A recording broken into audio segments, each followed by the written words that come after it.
at the policy level. So from my career, I didn't have a goal to be an administrator. Now I have met a lot of men that do say, I want to be in administration. But I haven't heard any women, at least any Chicana women. And actually a lot of white women I haven't heard. It's still seen as a dark side. And it is, but it can be a lot of fun. You have a budget. They have to be nice to you, the faculty anyway, because they think you're going to do something to them, which you're not, but at least that's what they think. So I think that the key things are the things that Elma and Elvia emphasized. Teachers are critical. Even a pat on the shoulder to say you're doing good is enough to give a lot of kids the incentive to do better. So teachers do make a difference. And I think they're making a difference in our situation. For STEM, getting into research as early as possible and finding out what it's like. Whether you go into research or not is irrelevant. It's the discipline of thinking of how things are done that it gives you. And lastly, that don't limit opportunities. Faculty tend to want to clone themselves and have students go into just academia or just do research and usually influence students to limit themselves rather than to say you have a lot of opportunities. So how are you broad and focused at the same time is always an issue. And then last of all, be a risk taker. It's okay to stand out, to be different. Just be comfortable in your own skin and be yourself. And if we can teach kids to do that, they'll be further along. Thank you.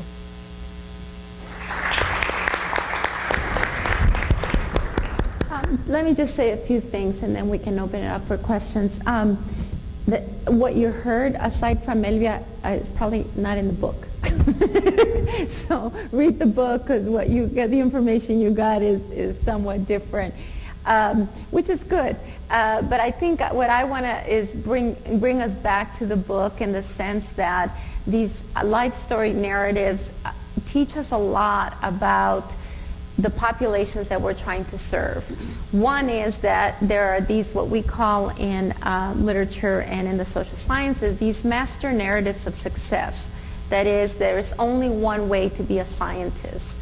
And what these life stories, Elvia's stories about her childhood indicate, even if our parents did not go to college, did not finish high school, and if we're the first ones to attend college, there is a lot of parenting that is guiding us towards educational achievement that is not perceived as that. So for example, allowing children to explore out in the wild, or affirming those inquisitive questions that they have, are all the basis for future educational achievement. And we've not documented those activities as such. So a lot of what we do in the educational system is say, oh, you come to us empty with no assets. And our job as educators is to provide those assets, because you don't bring them into the classroom. That is the first time the kid is going to get turned off, because you're dishonoring that legacy and that background. And I would say most of us in this room can point to those stories when our parents did not have formal education. So that's one of the recurrent themes in the essays, is these beautiful, beautiful stories of how they became scientists through these late processes, and mostly through affirmation from their parents. The second thing is that, and this is going to be true for a long time, especially in the STEM fields, is that we're all going to be multitasking and bridging. So what Elvia describes as translating, to me it's our extra shift in all our professions if you care about students. And that is, you are going the extra mile so they understand the discourse. You go the extra mile to give them the skills that the K through 12 system did not provide for them. And I think that's fine. I think for me, that's one of the things that keeps me engaged in my profession, because I get a lot back from these students. But I think it has to be articulated. Otherwise, we see it as an abnormality rather than as part of our job and part of our fulfillment and part of our passion. So that's another thing you get through these essays, is how much bridging work and extra work these women do in their respective professions.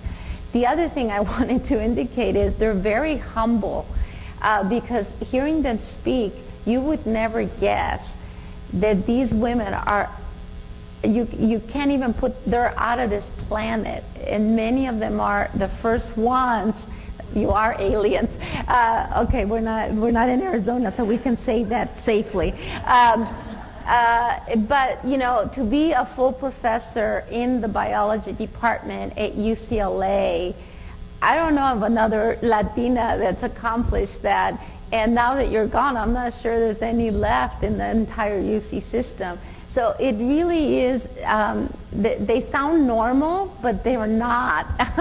And so, and I think because they're so humble, you think, well, they're not that big of a deal, but they are, which young women, we had another conference, a follow-up to the book, and the young women that heard them speak, because they understood the credentials, since they themselves were undergraduates in STEM fields, were just overwhelmed with how normal they were, because they gave them a lot of hope.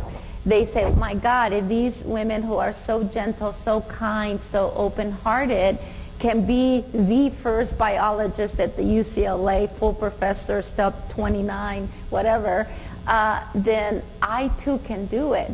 So it kind of democratizes education, which I think is a very important part of providing access, is making the dream possible, because we're all the same, even though we're accomplishing extraordinary things. So I think that's the other thing I wanted to indicate. The other thing is that they all talk tough, but if you read their essays, their kindness, their constant kindness and caring towards students and to junior faculty, I think is a hallmark of how we can increase that pipeline. That we are not here as gatekeepers, we are here as gate facilitators. So that the F that she so roughly gave, I'm sure was received as a gift of kindness, because I know that many students say, tell me the truth. I don't understand this institution, I don't understand the discourse. I feel like I'm in Alice in Wonderland. Can somebody to speak English that I can understand and tell me? I just had an undergraduate, 19 years old, yesterday in my institution say to me, I've been to 3 counselors and none of them can tell me whether it's a good idea to go abroad for 1 semester or 2, and I want to go to graduate school and I don't know which is the right decision.